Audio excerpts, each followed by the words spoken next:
اعوذ باللہ من الشیطان الرجیم بسم اللہ الرحمن الرحیم ان اللہ وملائکتہ یصلون علی النبی یا ایہا الذین آمنوا صلوا علیہ وسلموا تسلیما اللہم صلی علی سیدنا و نبینا و شفیعنا و مولانا محمد وعلی آل محمد وبارک وسلم۔ محترم خواتین و حضرات، السلام علیکم۔ پیام صبح کے ساتھ ایک بار پھر حاضر میں ہوں آپ کا میزبان انیق احمد۔ پیام صبح میں آج ہم بات کروائیں گے اپنے ملک کے جید عالم دین سے سورہ حجرات کی آیت نمبر 10 کے حوالے سے۔ خواتین و حضرات، آپ اور ہم جانتے ہیں کہ پیام صبح میں قرآن کریم سیکھتے ہیں ہم اپنے ملک کے ممتاز علماء سے، ایک ایک لفظ پر بات ہوتی ہے، شان نزول سے لے کر لمحہ موجود تک موضوعات گفتگو میں آتے ہیں۔ اپنے معزز علماء کے ہم بڑے شکر گزار رہتے ہیں کہ وہ تشریف لاتے ہیں اور ہمیں قرآن کریم سے قریب کر دیتے ہیں، ہمیں یہ بتاتے ہیں کہ آج کے انسان سے قرآن کریم کیا مخاطبت کر رہا ہے اور آج قرآن کریم کس کس انداز میں ہماری رہنمائی کرتا ہے۔ سورہ حجرات آیت نمبر 10، انما المؤمنون اخوہ۔ خواتین و حضرات، یہ انما المؤمنون اخوہ، تمام مومن آپس میں بھائی بھائی ہیں، سمپل بات فرمائی جا رہی ہے۔ فَأَصْلِحُوا بَيْنَ أَخَوَيْكُمْ، اپنے بھائیوں کے درمیان تعلقات کو درست کرو، درست کر کے رکھو۔ خواتین و حضرات، یہ بھائی چارہ یہ کسے کہتے ہیں؟ مواخات ذہن میں آتے ہیں۔ ہجرت ہو رہی ہے، مکہ مکرمہ سے مدینہ منورہ کی جانب پہنچے، انصار اور مہاجر کو بھائی بھائی بنا دیا گیا۔ دین کیسا ماحول دیکھنا چاہتا ہے، یعنی مسلمانوں کے باہمی تعلقات کیسا دیکھنا چاہتا ہے، بنیاد کیا ہے؟ کیا تقوی ہے؟ اِنَّ أَكْرَمَكُمْ عِندَ اللہِ أَتْقَاكُمْ، یا یہ نسل، یہ برادریاں وغیرہ وغیرہ، زبان کہ میرا ہم زبان ہے تو یہ بہت اچھا ہے، یا میرا اور اس کا جو کلر ہے وہ ایک جیسا ہے تو ہم دونوں بہت اچھے ہیں۔ نسل کے اعتبار سے ہماری اور سامنے والے کی نسل ایک ہے تو ہم برتر ہیں۔ کیا ہمارا دین ان تمام تعصبات پر خط تنسیخ نہیں پھیر دیتا؟ اللہ تعالیٰ فرما رہا ہے کہ اپنے بھائیوں کے مابین، یعنی اہل ایمان کے مابین تعلقات کو درست رکھو، پھر اتقوا اللہ، اللہ سے ڈرتے رہو، امید ہے کہ تم پر رحم کیا جائے۔ خواتین و حضرات، بہت ساری باتیں یقیناً اس آیت کے ذیل میں اٹھائیں گے، کئی سوالات ہیں، رکھیں گے۔ محترم مولانا محمد یوسف خان صاحب کی خدمت میں، جو کہ تشریف فرما ہیں لاہور سے ہمارے ساتھ۔ مولانا بڑا شکر گزار، بڑا ممنون آپ تشریف لائے۔ خواتین و حضرات، مولانا یوسف خان صاحب سے کون واقف نہیں؟ ہمارے ملک کا ایک جانا مانا نام، مقبول نام، محبوب نام، پیام صبح کا لازمی جز، تشریف لاتے ہیں، ہماری علمی کمی دور فرما دیتے ہیں۔ تعلق آپ کا جامعہ اشرفیہ لاہور سے، زندگی بھر بس پڑھاتے رہے، پڑھتے رہے۔ خواتین و حضرات، آپ کے علم سے ایک دنیا مستفید ہوتی ہے۔ ڈاکٹر صاحب کو خوش آمدید کہتے ہوئے پروگرام کا آغاز اللہ تعالیٰ کے بابرکت نام سے، سورۃ الحجرات اور آیت نمبر 10۔ اعوذ باللہ من الشیطان الرجیم، بسم اللہ الرحمن الرحیم۔ انما المؤمنون اخوة فاصلحوا بین اخویکم واتقوا اللہ لعلكم ترحمون صدق اللہ العظیم۔ مومن تو ایک دوسرے کے بھائی ہیں، لہٰذا اپنے بھائیوں کے درمیان تعلقات کو درست کرو اور اللہ سے ڈرو، امید ہے کہ تم پر رحم کیا جائے گا۔ محترم ناظرین، اس سے پہلے کہ ہم رکھیں آج کے پروگرام کے حوالے سے پہلا سوال محترم مولانا محمد یوسف خان صاحب کی خدمت میں، اس سے قبل کل کے پوچھے گئے سوال کا درست جواب اور آج کا سوال آپ کی خدمت میں۔ کل کا سوال یہ تھا کہ مسجد اقصی کی بنیاد کس پیغمبر نے رکھی تھی؟ درست جواب حضرت سلیمان علیہ السلام نے۔ آج کا سوال نوٹ فرما لیجئے۔ حضرت اسماعیل علیہ السلام کا حضرت اسحاق علیہ السلام سے کیا رشتہ تھا؟ بھائی تھے، چچا تھے، خالو تھے؟ جو درست جواب آپ سمجھتے ہوں روانہ فرمائیے۔ ہمارے فون نمبرز ہیں 0092213452709۔ ہمارا دوسرا فون نمبر ہے 0092213430980۔ ہمارا ای میل ایڈریس ps@duniatv.tv۔ ہمارا واٹس ایپ نمبر ہے 0092321825019 ڈاکٹر صاحب ارشاد فرمائیے، کیا اللہ تعالیٰ فرما رہا ہے اور سورہ حجرات مسلسل نصیحتیں آ رہی ہیں، اور کیا خوبصورت صورت ہے یہ، طریقہ اللہ سکھا رہا ہے، کیسی معاشرت ہونی چاہیے۔ یہ انما المؤمنون اخوہ، تمام اہل ایمان بھائی بھائی ہیں۔ اب یہ جو اخوت ہے، بھائی چارہ ہے، اس کی بنیاد کیا ہے، اس کی تعریف کیا ہے؟ ڈاکٹر صاحب ارشاد۔ نحمدہ و نصلی علی رسول الکریم، بسم اللہ الرحمن الرحیم۔ اللہ رب العزت نے سورہ حجرات کی اس آیت نمبر 10 میں آپس میں صلح اخوت کا ذکر کیا، جس کی بنیاد پر اللہ تعالیٰ معاشرے میں رحمت نازل فرماتا ہے۔ اور یہ وہ چیز ہے کہ نبی کریم صلی اللہ علیہ وسلم نے جب یہ حالات آئے تو کس طرح کس شان نزول کے مطابق یہ آیت نازل ہوئی، تو اس سے ہمیں بات بہت اچھی طرح سمجھ میں آ جاتی ہے۔ اہل قباء میں کچھ لوگ رہتے تھے، قباء کے علاقے میں، مدینہ منورہ سے تقریباً 2.5 کلومیٹر دور یہ جگہ ہے جہاں مسجد قباء اب بنی ہوئی ہے۔ تو وہاں قباء میں بعض ساتھی مسلمان آپس میں جھگڑ گئے کسی بات کی وجہ سے، تو اس پر پھر یہ آیت نازل ہوئی۔ تو مفسرین نے اس کے مختلف شان نزول بیان فرمائے، لیکن اس کا جو اصل موضوع ہے کہ نبی صلی اللہ علیہ وسلم کے ذریعے اللہ تعالیٰ نے ہمیں یہ پیغام دیا کہ تمام ایمان والے آپس میں بھائی بھائی ہیں، انما المؤمنون اخوہ۔ یہ اخوت کیا چیز ہوتی ہے؟ لفظ اخوت یہ اخ سے بنا ہے، عربی زبان میں اخن کہتے ہیں بھائی کو، اور اخت کہتے ہیں بہن کو، گویا کہ دونوں کے اندر لفظ الف خا موجود ہے۔ اور اخ کا معنی بھائی، اخوت کا معنی بھائی چارہ۔ اور نبی کریم صلی اللہ علیہ وسلم نے پھر اس پر اس معاشرے میں اتنا عمدہ طریقے سے عمل کر کے دکھایا، اور صحابہ کرام رضوان اللہ علیہ مجمعین جب ہجرت کر کے جاتے ہیں مہاجر مدینہ شریف میں، تو اسی صورت میں وہاں کے رہنے والوں نے مدد کی اور وہ انصار کہلائے۔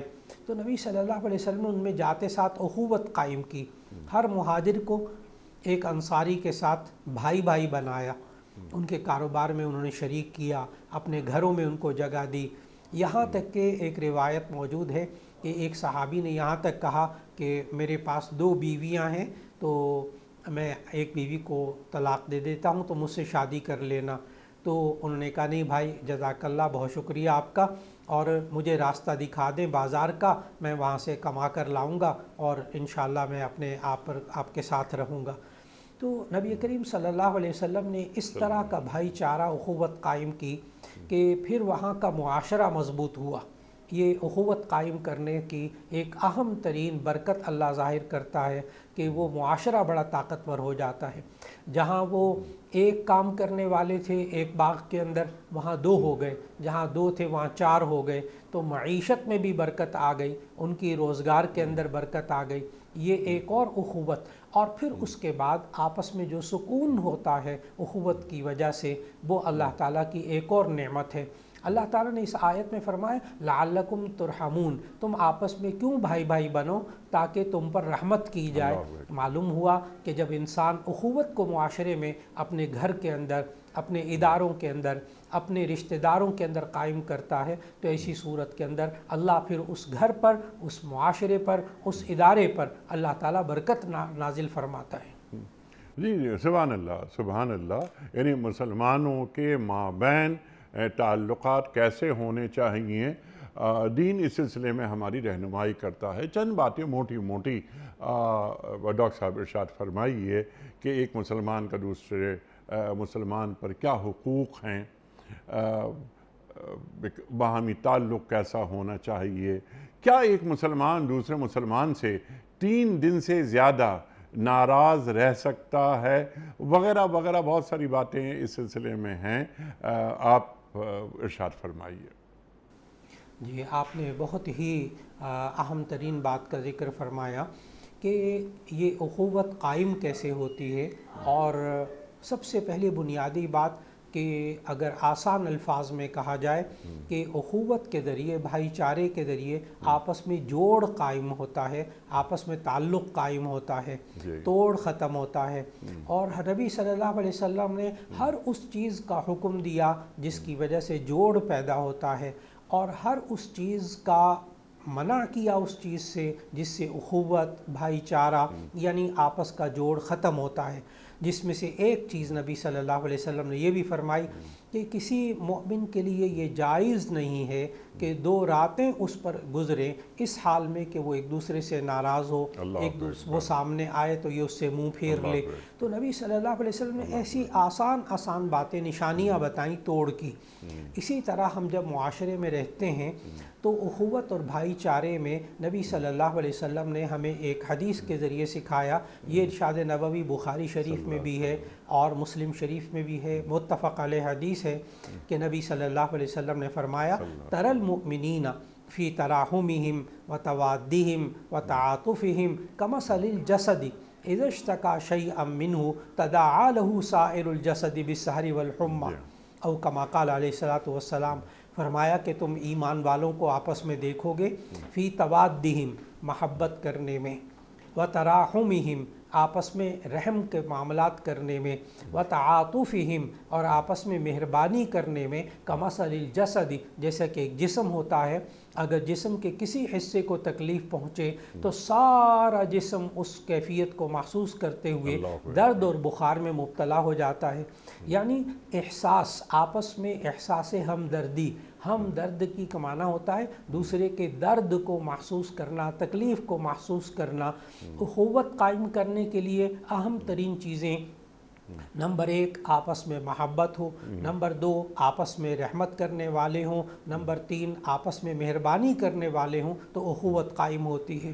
اگر میں اس مثال کو ایک آسان الفاظ میں جو نبی کریم صلی اللہ علیہ وسلم نے ارشاد فرمائی، اس کو انسانی جسم پر اس کا اطلاق کر کے اگر میں پیش کروں تو وہ یہ کہ اگر کسی انسان کی انگلی میں تکلیف ہو جائے، زخم بڑھ جائے، تو دماغ ٹانگوں کو حکم دیتا ہے کہ ڈاکٹر کے پاس چلیں، اور پھر اس کے بعد آنکھیں راستہ دکھاتی ہیں کہ ڈاکٹر صاحب کے پاس پہنچے، اور پھر زبان شروع ہو گئی، ڈاکٹر صاحب انگلی میں تکلیف ہے، اور پھر اس کے بعد کانوں نے اپنا کام شروع کر دیا، ڈاکٹر صاحب نے کہا اس پر یہ مرہم لگائیں، یہ آئنٹمنٹ لگائیں، یہ انجیکشن لگائیں، یہ کیپسول کھائیں، اور پھر اس کے بعد دوسرا ہاتھ جیب میں جاتا ہے اور وہ پیسے نکال کر دیتا ہے۔ کبھی ایسا نہیں ہوتا کہ زبان کہے میں کیوں بولوں، جس کو تکلیف ہے وہ بولے۔ کبھی ایسا نہیں ہوتا کہ ٹانگیں نہ جائیں ڈاکٹر کے پاس اور کہیں جسے تکلیف ہے وہ جائے۔ لیکن حقیقت یہ ہے کہ کبھی کبھی ایسا معاشرے میں ایسا ہوتا ہے جسم کے اندر، کب؟ جب کہ کسی اللہ نہ کرے، اللہ تعالیٰ سب بیماروں کو شفا دے، کہ جب کسی کی ٹانگ پر یا بازو پر فالج گر جائے تو ایسی صورت کے اندر وہ ٹانگ، اور ڈاکٹر اس کو کیسے معائنہ کرتے ہیں، وہ معائنہ کی بھی میں عرض کروں گا تاکہ وہ مثال سمجھ میں آئے جو نبی صلی اللہ علیہ وسلم نے دی، کہ ڈاکٹروں کے پاس ایک چھڑی سی ہوتی ہے، تو وہ فالج زدہ انسان کو پہلے سوئی چبھوتے ہیں پاؤں میں، ہاتھ میں، جب پوچھتے ہیں درد تو نہیں ہوا، کہنے کہ نہیں، پھر اس کے بعد وہ خاص جوڑوں پر وہ ربڑ مارتے ہیں کہ اس میں کوئی رد عمل ظاہر ہوتا ہے کہ نہیں، پھر اس کے بعد وہ فیصلہ کرتے ہیں کہ ٹانگ میں اور ہاتھ پر فالج گرا ہوا ہے، تو فالج نام ہے بے حسی کا، یعنی آپس میں ایک دوسرے کے دکھ درد کو محسوس نہ کرنا۔ تو جو فالج زدہ ٹانگ ہوتی ہے نا، بے حس ٹانگ، وہ کبھی بھی دوسرے جسم کو ڈاکٹر تک لے کر نہیں جاتی۔ جو فالج زدہ ہاتھ ہوتا ہے وہ کبھی بھی جیب میں جا کر پیسے نکال کر نہیں دیتا۔ تو معلوم یہ ہوا کہ وہ مؤمنین کا معاشرہ، ایمان والوں کا وہ معاشرہ جس میں ایک جسم کے کسی حصے کو تکلیف پہنچے تو سارا جسم اس بیداری اور بخار میں مبتلا ہو جاتا ہے، یہ ہے وہ اخوت اور بھائی چارگی کا نمونہ جو نبی صلی اللہ علیہ وسلم نے سکھایا۔ اور پھر اس کو اگر تھوڑا سا اس کینوس کو وسیع کریں کہ پوری امت مسلمہ ایک جسم کی طرح، نبی صلی اللہ علیہ وسلم نے فرمایا کہ المؤمن للمؤمن کالبنیان یشد بعضہ بعضا ثم شبک بین اصابعہ۔ نبی صلی اللہ علیہ وسلم نے فرمایا ایک مومن دوسرے مومن کو مضبوط کرتا ہے جس طرح کہ ایک دیوار ایک دوسرے کو مضبوط کرتی ہے۔ اگر آپ دیوار کے اندر لگی ہوئی اینٹیں دیکھیں جس پر ابھی پلاسٹر نہ ہوا ہو تو معلوم ہوتا ہے کہ وہ معمار جو ہوتا ہے وہ اینٹوں کو اس طرح رکھتا ہے۔ ثم شبک بین اصابعہ، نبی صلی اللہ علیہ وسلم نے اپنی ایک ہاتھ کی انگلیوں کو دوسرے ہاتھ کی انگلیوں میں پھنسا کر دکھایا، تو ہم غور سے دیکھیں تو وہ اینٹیں ایک دوسرے کو سہارا دیے ہوئے ہوتی ہیں۔ ذہن میں رکھنا چاہیے اگر کوئی ٹرک اینٹیں اتار کر جائے نا تو آپ اس کو دیوار نہیں کہتے، دیوار اس کو کہتے ہیں جس میں ہر اینٹ دوسری اینٹ کو مضبوط کیے ہوئے ہوتی ہے۔ جب ایمان والے بہت سارے ہو جائیں لیکن ایک دوسرے کو مضبوط نہ کریں تو وہ اینٹوں کا ڈھیر ہے، وہ ایک افراد کا ڈھیر ہے، وہ دیوار مضبوط نہیں ہے جو کہ حالات کو سہتی ہے، جو تحفظ دیتی ہے۔ اس لیے آج وقت کی بہت بڑی ضرورت ہے کہ مسلمان ایک دوسرے کی تکلیف اور درد کو محسوس کریں اخوت کے ذریعے، اور اخوت ایک امت مسلمہ کے اندر اگر ایک عام ہو جائے تو ایسی صورت میں پھر باطل جو ہے اس مؤمن کو دبانے کی کبھی کوشش بھی نہ کرے۔ سبحان اللہ، سبحان اللہ، آپ نے اس کا کینوس بہت بڑا کیا، اور سبحان اللہ بہت شاندار بات، اور تصور امت بھی یہاں پر آپ لائے گفتگو میں۔ مسلمان کا بھائی ہے، اور دنیا بھر میں جتنے کلمہ گو ہیں جو لا الہ الا اللہ اور محمد الرسول اللہ پڑھ رہے ہیں وہ آپس میں بھائی ہیں، تو انہیں تو آپس میں محبت پیدا کرنی چاہیے، لڑنا بھی نہیں چاہیے۔ آپ نے وہ مفلوج ہاتھ کا بھی ذکر کیا، مثال دی، سبحان اللہ۔ مولانا کیا ایسا محسوس نہیں ہوتا جو آپ نفس واحدہ کی بات کر رہے تھے کہ تمام امت ایک نفس واحدہ کی طرح ہے؟ جب غزہ کا معاملہ آتا ہے یا کسی بھی مسلمان ملک کا معاملہ آتا ہے، مسلمانوں پہ ظلم و ستم کی بات ہوتی ہے، اراکان کی بات ہوتی ہے، عراق کی بات ہوتی ہے، لبنان کی بات ہوتی ہے، یمن کی بات ہوتی ہے، افغانستان کی بات ہوتی ہے، تو امت اپنی جو باؤنڈریز کا خیال رکھتے ہوئے اس میں محدود ہو جاتی ہے، یا جیسے آپ نے فرمایا مفلوج ہو جاتی ہے۔ ہمارا ہاتھ ایک حد سے آگے بڑھ ہی نہیں سکتا۔ کیا یہ دین کی روح کے عین مطابق ہے؟ آپ نے بہت ہی ایک ایسا دکھتا ہوا سوال، دکھتی رگ پر آپ نے ہاتھ رکھا امت کی، کہ حقیقت یہ ہے کہ جب انسان اپنے ہی آپ میں مگن ہو جائے اور دوسرے کی تکلیف کو، اس کے دکھ کو محسوس کرنے سے عاری ہو جائے یا بے توجہ ہو جائے تو ایسی صورت میں وہ انسان خود بھی محفوظ نہیں رہتا۔ اللہ تعالیٰ نے قرآن مجید کے اندر بتایا کہ اللہ نے جو انسان کو ملکوں میں تقسیم کیا، قبیلوں میں تقسیم کیا، برادریوں میں تقسیم کیا، یہ تقسیم جو تھی یہ صرف تعارف کے لیے تھی۔ اللہ تعالیٰ نے سمجھایا یا ایھا الناس انا خلقناکم من ذکر وانثی وجعلناکم شعوبا وقبائل لتعارفوا ان اکرمکم عند اللہ اتقاکم۔ اللہ نے خود بتایا کہ اے لوگو ہم نے تمہیں ایک مرد اور ایک عورت سے پیدا کیا، آدم اور حوا سے، اور پھر وَجَعَلْنَاكُمْ شُعُوبًا وَقَبَائِلَ، اب دیکھیے لفظ جعلنا، وَجَعَلْنَاكُمْ شُعُوبًا وَقَبَائِلَ، اللہ نے اپنی طرف نسبت کی ہے اس تقسیم کی، ہم نے تمہیں مختلف قوموں میں، مختلف برادریوں میں، مختلف قبیلوں میں تقسیم کیا ہے۔ یہ رنگ و نسل کی تقسیم یہ اللہ کی تقسیم ہے، الگ رنگ الگ ہیں، وہ زبانوں کی تقسیم ہے، زبان الگ الگ ہے، رنگ الگ الگ ہیں، وطن الگ الگ ہیں۔ یہ تقسیم ساری کیوں تھی؟ لِتَعَارَفُوا، تاکہ تم ایک دوسرے کو پہچانو۔ لیکن اللہ تعالیٰ کو معلوم تھا کہ یہ انسان اس تقسیم کو عزت اور ذلت کا معیار بنا لیں گے، چنانچہ اللہ تعالیٰ نے پھر فوراً فرمایا اِنَّ أَكْرَمَكُمْ عِنْدَ اللَّهِ أَتْقَاكُمْ، بے شک تم میں سے زیادہ عزت والا اللہ کے نزدیک وہ ہے جو تم میں سے زیادہ متقی ہو، پرہیزگار ہو، گناہوں سے بچنے والا ہو، غلط باتوں سے بچنے والا ہو، اچھے کام کرنے والا ہو۔ تو ایسی صورت کے اندر یہ بنیاد ہے عزت اور ذلت کی۔ چنانچہ آج بھی جو ملکوں میں، مختلف ملکوں میں، اسلامی ممالک کے اندر بھی اگر ایسی کیفیت آ جائے کہ میں ٹھیک ہوں، بس میرے پاس پیسہ ہونا چاہیے، میں اپنے طور پر مطمئن ہوں، مجھے دوسرے سے غرض نہیں ہے، تو ایسی صورت کے اندر پھر یہ انسان ایسا ہو جاتا ہے معاشرے میں کہ نبی کریم صلی اللہ علیہ وسلم نے ایک ارشاد فرمایا کہ تم لوگ دیکھو گے ایک وقت ایسا آئے گا کہ مسلمانوں کی طرف ایسے لوگوں کو بلایا جائے گا کما تدع العاقلۃ الی قصعتها، جیسے کہ کھانا کھلانے والی ایک پیالے کی طرف بلاتی ہے کہ آؤ ان کو کھا جاؤ، تو مسلمانوں کی طرف ایسا کہا جائے گا آؤ ان کو کھا جاؤ۔ اس پر اس وقت صحابہ نے سوال کیا آگے سے، یا رسول اللہ صلی اللہ علیہ وسلم کیا ہم اس وقت اتنے تھوڑے سے ہوں گے مؤمن کہ آ کر کہا جائے گا ان ایمان والوں کو کھا جاؤ؟ تو نبی صلی اللہ علیہ وسلم نے فرمایا نہیں، اس وقت تمہاری تعداد بہت زیادہ ہوگی، تم اس ایمان والوں کی خوب بہت مؤمن ہوں گے، کئی عرب میں چلے جائیں گے مؤمن، لیکن ان کے اندر ایک وہن ہوگا، لیکن تم ایک کمزوری ہوگی تمہارے اندر، جس کی وجہ سے کغصاء السیل، جیسے کہ سیلاب کا ایک جھاگ ہوتا ہے، پھوک ہوتا ہے، بس اس طرح ہوں گے، ان کے اندر طاقت نہیں ہوگی ان ایمان والوں میں۔ تو صحابہ نے پوچھا یا رسول اللہ اتنی بڑی تعداد ہونے کے باوجود یہ کمزور کیوں ہوں گے؟ مل وہنو، یا رسول اللہ یہ کمزوری کیسی ہوگی؟ فرمایا حب الدنیا وکراہیت الموت، ایک دنیا کی محبت اور ایک موت کو ناپسند کرنا، یہ کمزوری جب ایمان والوں میں آئے گی تو ایسی صورت میں بس وہ اپنی اپنی جگہ ایک دائرے لگا کر بیٹھ جائیں گے کہ ہم اپنے ملک کے دائرے میں ہیں، ہمیں دوسروں سے کوئی غرض نہیں ہے، دوسروں کی تکلیف دکھ درد میں بالکل نہیں۔ لیکن آج بھی امت مسلمہ کے سامنے ایک حقیقت موجود ہے کہ جب مسلمان کسی سارے مسلمان ملک یا اکثر مسلمان ملک کسی ایک بات پر اکٹھے ہو گئے تو ایسی صورت میں دنیا کا مزاج بدل گیا، طاقتوں کا مزاج بدل گیا، صرف اس وجہ سے کہ یہ مسلمان متفق ہو گئے ہیں آپس میں۔ ٹھیک جی، اچھا تو مسلمان متفق آپ کو عالم اسلام میں نظر آ رہے ہیں؟ یقیناً نہیں نظر آ رہے۔ اب میں اس کو سوال رکھتا ہوں آپ کے خدمت میں، جس طرح آپ نے بات فرمائی وہن کے تعلق سے، حب الدنیا و کراہیت الموت، دنیا سے محبت اور موت سے کراہت۔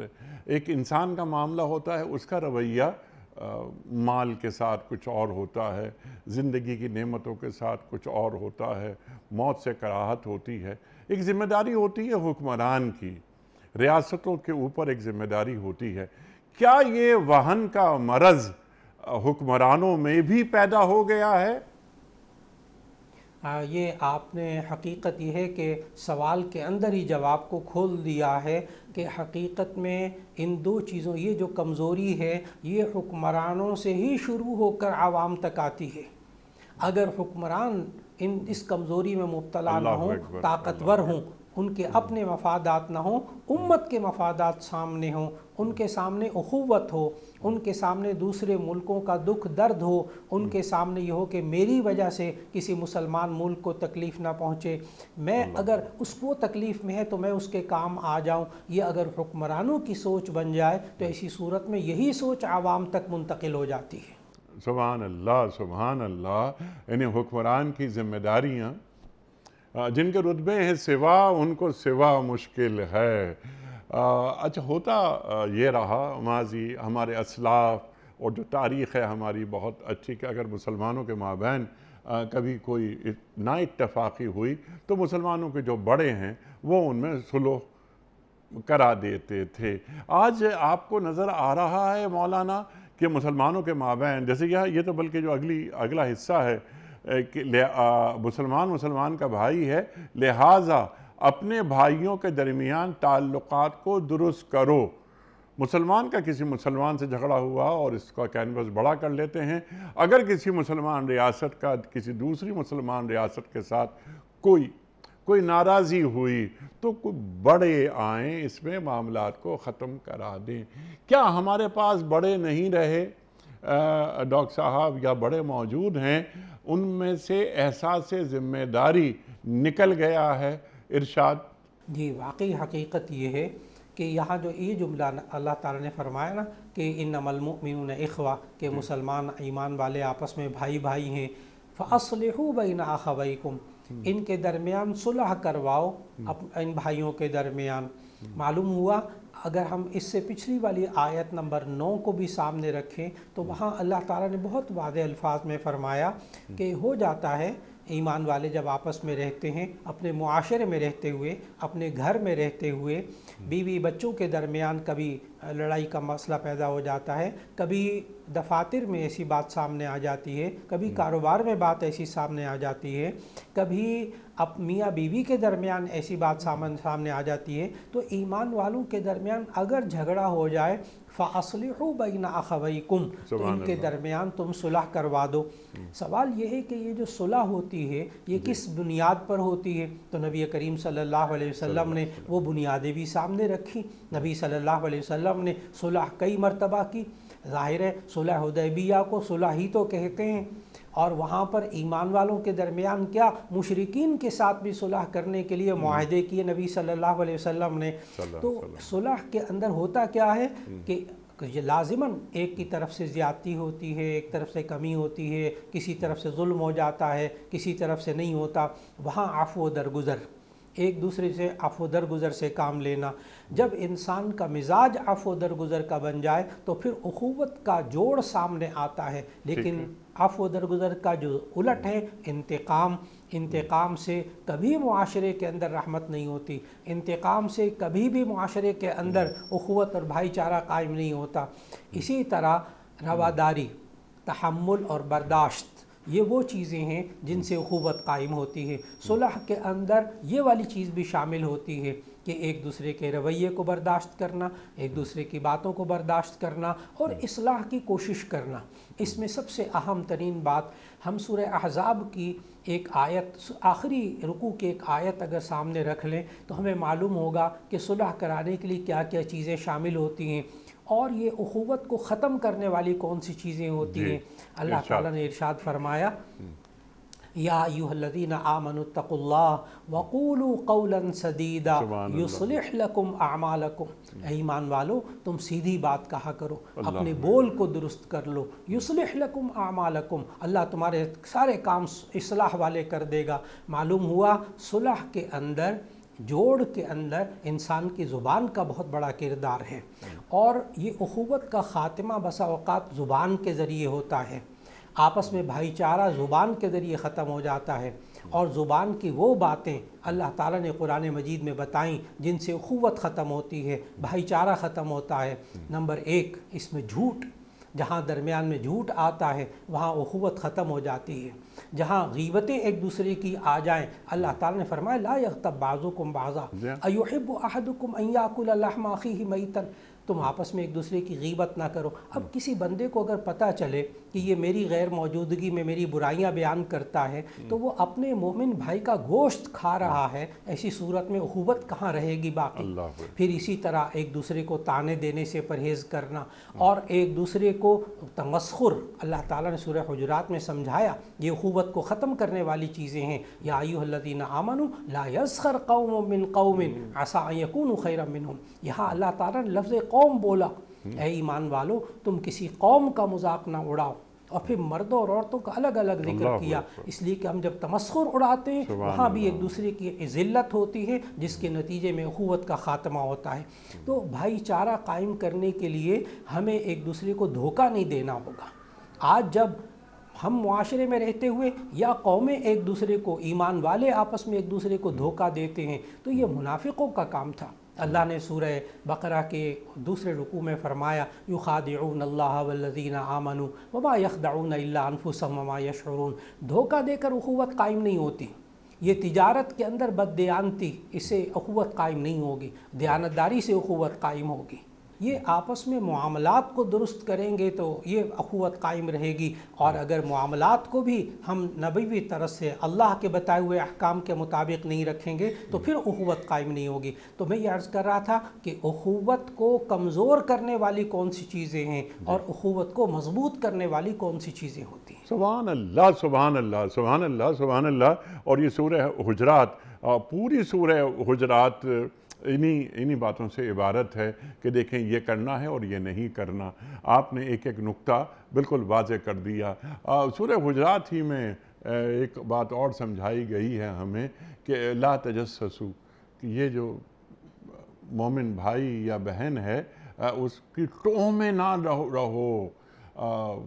حسد، غیبت، کینہ، بغض، کیا ایک مسلمان کا دوسرے مسلمان کے تعلق سے اس کے دل میں ہو سکتا ہے؟ نہیں ہو سکتا۔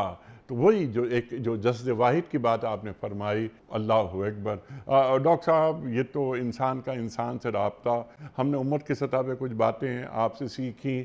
ڈاکٹر صاحب، یہ امت کے لیے دعا مانگنا یا امت کا درد دل میں رکھنا، ایک بندہ مومن صبح اٹھتا ہے، بیدار ہوتا ہے، اور کیا اس کی دعا میں امت شامل ہے یا امت کے تعلق سے کوئی فکر اس کے ذہن کا حصہ ہے؟ اس تعلق سے دین کیا فرماتا ہے؟ حقیقت یہ ہے کہ جب انسان امت کی بات کرتا ہے تو امت یہ پہاڑوں کا نام نہیں ہے، امت دریاؤں کا نام نہیں ہے، امت یہ بڑی بڑی بلڈنگوں کا نام نہیں ہے، امت یہ معاشرے میں رہنے والے انسانوں کے جوڑ کر معاشرتی زندگی گزارنے کا نام امت ہے۔ یہ امت کے مفہوم میں ہی یہ بات موجود ہے کہ اس میں ایک اجتماع، اس میں اکٹھا ہونا، تب کہیں جا کر وہ امت بنتی ہے جب وہ عدل و انصاف پر قائم ہو، ایک دوسرے کے ساتھ عدل و انصاف کرے، عدل و انصاف سے بڑھ کر احسان کریں ایک دوسرے کے اوپر، اور ظلم اگر ایک دوسرے کے ساتھ شروع ہو جائے تو ایسی صورت میں وہ امت نہیں رہتی، یا ایک دوسرے کا حق مارنا شروع کر دے، ایک ملک دوسرے ملک کا ہے اسلامی ملک، تو ایسی صورت کے اندر امت مسلمہ کا جو تصور نبی صلی اللہ علیہ وسلم نے دیا وہ قرآن مجید کے اندر اللہ نے یہ دیا کہ وَاعْتَصِمُوا بِحَبْلِ اللَّهِ جَمِيعًا وَلَا تَفَرَّقُوا، تم اللہ کی رسی کو مضبوطی سے تھامے رکھو اور ٹکڑوں میں مت بٹ جاؤ، اس لیے کہ جب انسان ٹکڑے میں بٹ جائے گا تو ایسی صورت میں وہ امت نہیں کہلائے گا۔ اس بکھرے ہوئے انسانوں کو آپ انسانوں کا مجموعہ تو کہہ سکتے ہیں، آپ مسلمان تو کہہ سکتے ہیں، بہت سارے مومن جمع ہو گئے، لیکن امت کا مفہوم تب آتا ہے جب کہ واقعی وہ ایک دوسرے کا دکھ درد کا احساس کرنے والے ہوں۔ اور حقیقت یہ ہے کہ اس کی تربیت ہمیں معاشرتی زندگی سے کرنی ہوگی۔ اپنے چھوٹے چھوٹے یونٹ کے اندر جب ہم اخوت قائم کریں گے تو اللہ تعالیٰ پھر بڑی سطح پر بھی اخوت قائم کرے گا۔ یہ ایک عجیب سی بات ہے کہ اگر اس ملک کے مسلمانوں کا یہ مزاج ہو اخوت والا، تو ایسی صورت کے اندر ہم دیکھتے ہیں کہ اگر پاکستان میں سیلاب آتا ہے، پاکستان میں کبھی زلزلہ آتا ہے، تو یقین جانیں باہر کے ملکوں کے رہنے والے مسلمان وہ اس طرح رقوم بھیجتے ہیں اور اس طرح ان کی خیر خبر رکھتے ہیں کہ انسان حیران رہ جاتا ہے۔ تو معلوم یہ ہوا کہ یہ امت اس وقت امت بنتی ہے جب اس کے حق میں دوسرے انسانوں کا، پوری امت کا خیال ذہن میں ہوتا ہے کہ میری وجہ سے کسی کو تکلیف نہ پہنچے اور میں کسی کے کام آ جاؤں۔ یہ ہے امت کا مزاج۔ اور نبی صلی اللہ علیہ وسلم نے جب قرآن مجید میں بتایا کنتم خیر امت اخرجت للناس تأمرون بالمعروف وتنہون عن المنکر وتؤمنون باللہ، کہ تمہیں بہترین امت بنا کر تمہیں بھیجا گیا ہے۔ تو نبی صلی اللہ علیہ وسلم نے پوری امت مسلمہ کو ایک امت کہا، لیکن ان کے فرائض بتائے کہ تأمرون الناس بالبر، کہ تم لوگوں کو نیکی کا حکم دو، برائی سے روکتے رہو، ایک دوسرے کے حالات پر دیکھو کہ اگر کوئی غلط چل رہا ہے اس کی غلطی کی اصلاح بھی کر لو، اس کو نیکی کی بھی تلقین کر لو، تو پھر انشاءاللہ العزیز جب یہ مزاج بن جائے پوری امت کا تو پھر ایسی صورت میں ہمیں واقعی اخوت سمجھ میں آتی ہے۔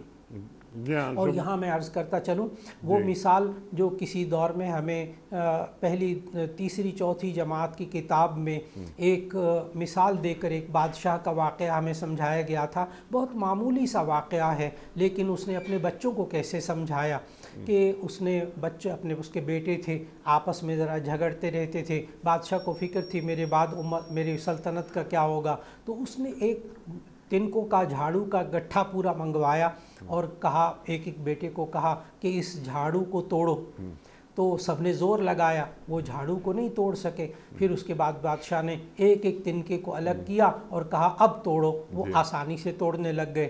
تو بڑی عجیب سی سادہ سی بات ہے کہ بادشاہ نے اپنے بیٹے کو سمجھایا کہ دیکھو اگر تم جڑ کر رہو گے نا اتنا مضبوط ہو کر تو ایسی صورت میں تمہیں کوئی توڑ نہیں سکے گا، اور اگر تم الگ الگ بکھر جاؤ گے تو ایسی صورت میں کوئی بھی تمہیں توڑ کے رکھ دے گا۔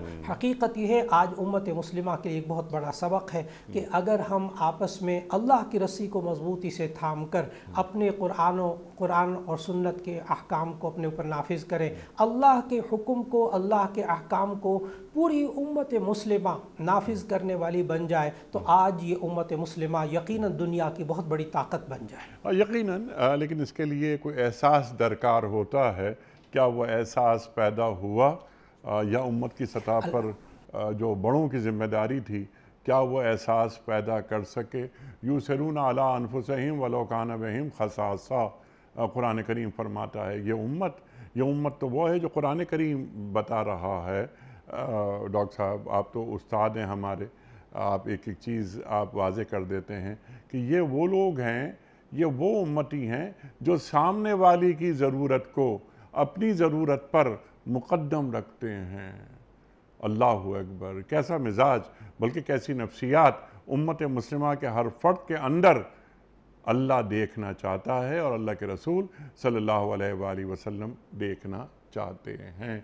ڈاکٹر صاحب امت کے حق میں دعا یا امت کی فکر جو میں آپ سے عرض کر رہا تھا، ایک امتی ہے اس کے ذہن کے کسی گوشے میں امت کی فکر ہی نہیں، ایسے امتی کو اللہ کے رسول صلی اللہ علیہ وآلہ وسلم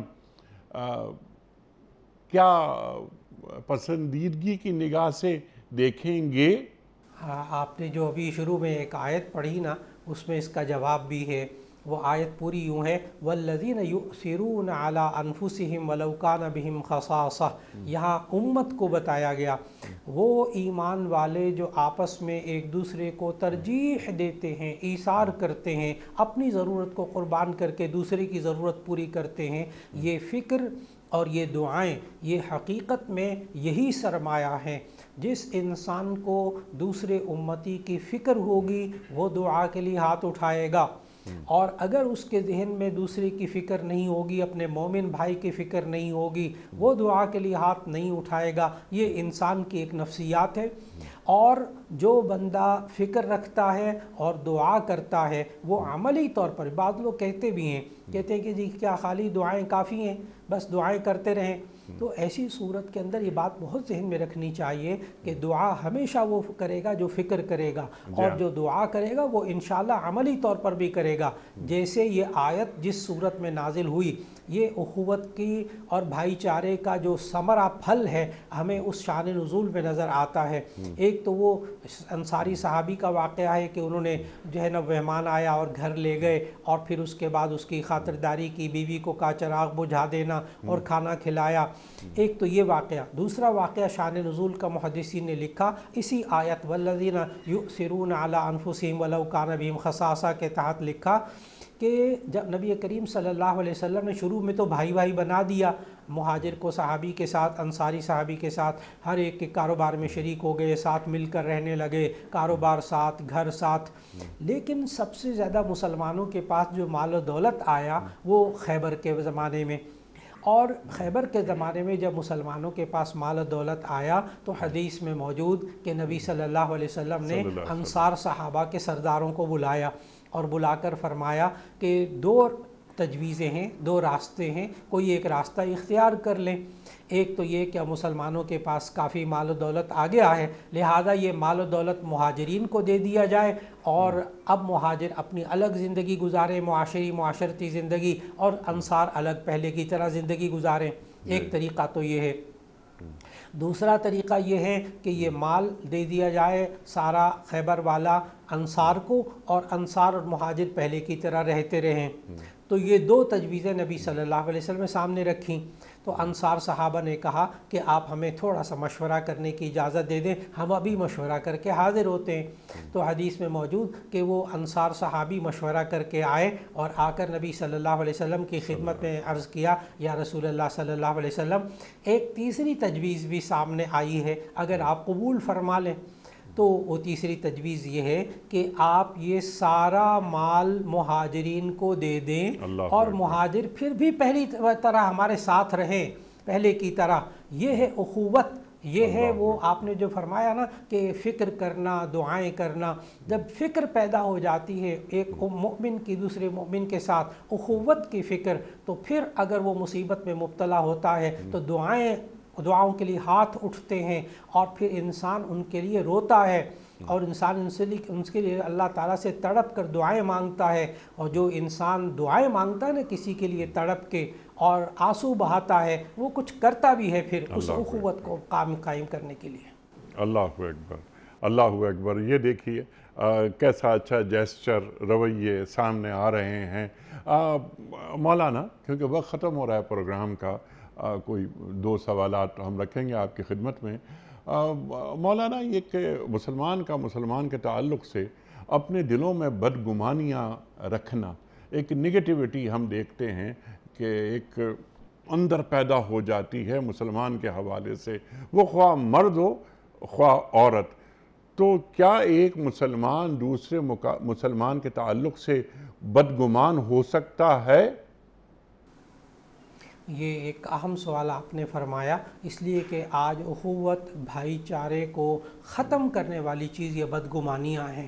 چنانچہ اللہ تعالیٰ نے سورہ حجرات میں فرمایا، یا ایھا الذین آمنوا اجتنبوا کثیرا من الظن ان بعض الظن اثم، کہ اے ایمان والو زیادہ گمان کرنے سے بچا کرو، بعض گمان گناہ ہوتے ہیں۔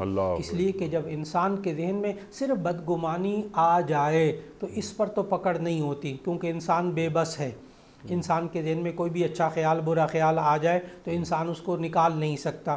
تو مفسرین نے یہاں لکھا کہ خیال آ جائے، بدگمانی آ جائے، اس پر تو پکڑ نہیں ہے، لیکن اگر اس بدگمانی کے ذریعے قول یا فعل کے ذریعے اس کو ظاہر کیا، وہ دل میں بدگمانی جو آئی اس کو ذکر کر دیا، یا اس کے مطابق کوئی عمل کر لیا، کوئی رد عمل کر لیا، تو ایسی صورت میں اب یہ گناہ گار ہوگا، کیونکہ یہ بدگمانی زبان سے نکالنا یا نہ نکالنا اس کا اختیار تو تھا۔ کوئی بدگمانی پر اس کے اوپر اپنا عمل ظاہر کرنا، اس کو روکنا تو اس کے اختیار میں تھا۔ اس لیے آج وقت کی بہت بڑی ضرورت ہے کہ یہ شیطان انسان کے اندر بدگمانیاں پیدا کرتا ہے، وسوسے پیدا کرتا ہے۔ کچھ معاشرے میں رہنے والے انسان جو کہ شیطان کے وسوسوں سے متاثر ہوتے ہیں، وہ بدگمانیاں پیدا کرتے ہیں۔ اس لیے اول تو بدگمانی پیدا کرنے سے انسان کو خود بچنا چاہیے، لیکن اگر ہو جائے تو ایسی صورت میں اس بدگمانی کو دور کرنے کی کوشش کرنی چاہیے جتنا جلدی ہو سکے۔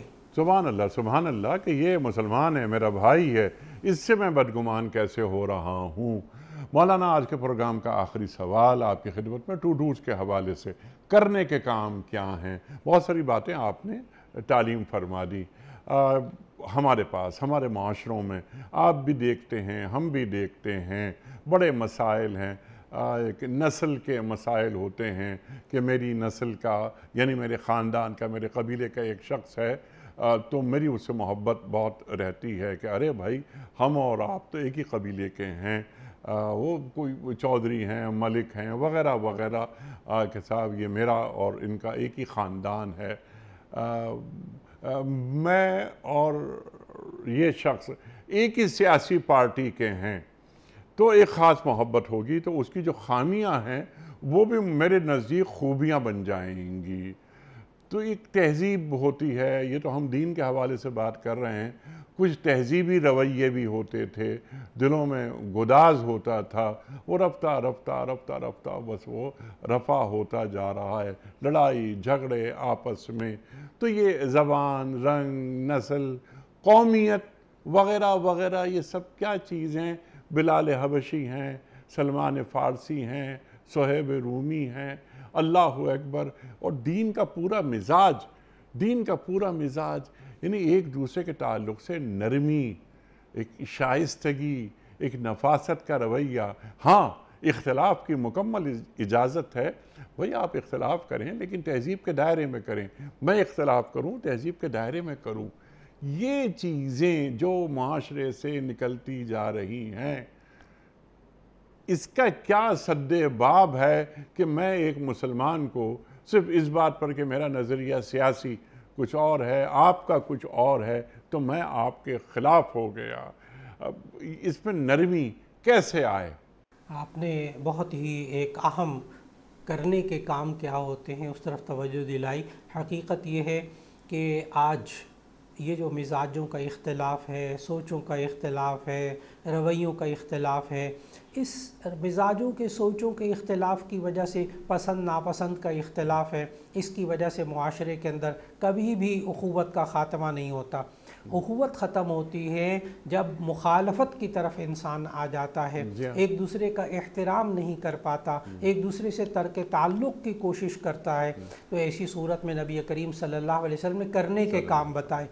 3 کام نبی صلی اللہ علیہ وسلم نے ایسے بتائے جس سے ٹوٹتی ہوئی اخوت، توڑے ہوئے دل، ٹوٹے ہوئے دل آپس میں جڑ سکتے ہیں۔ نبی صلی اللہ علیہ وسلم نے آسان 3 کام بتائے۔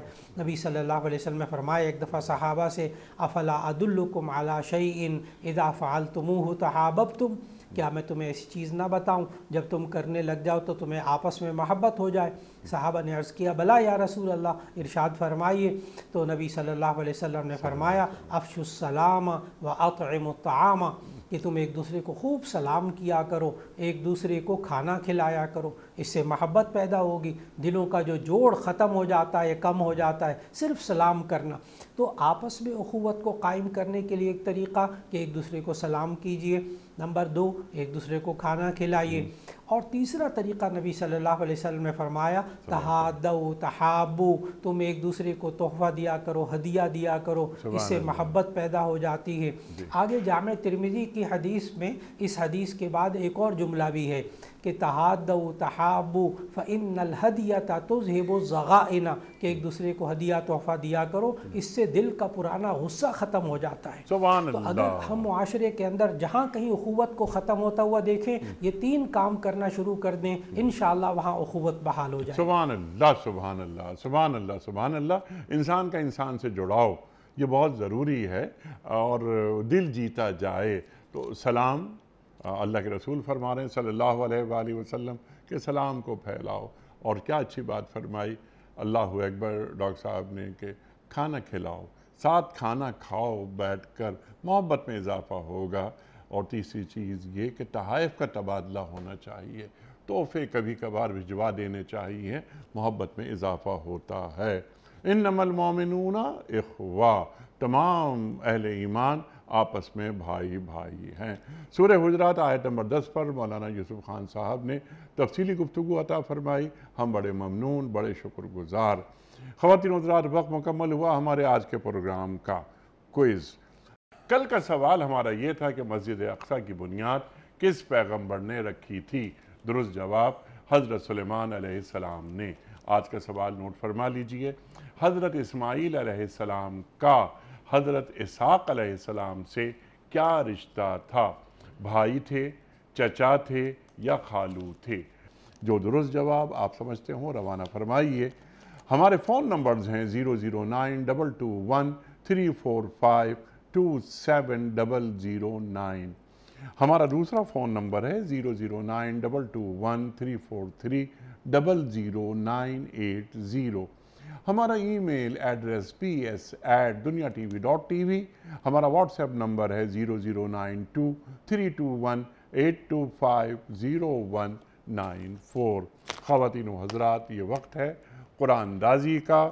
یوسف خان صاحب لاہور میں کراچی میں، اور یہ کام مولانا کا میرے حوالے، اور آج کے ونر ہیں AISZA ایسزا احمد لاہور سے۔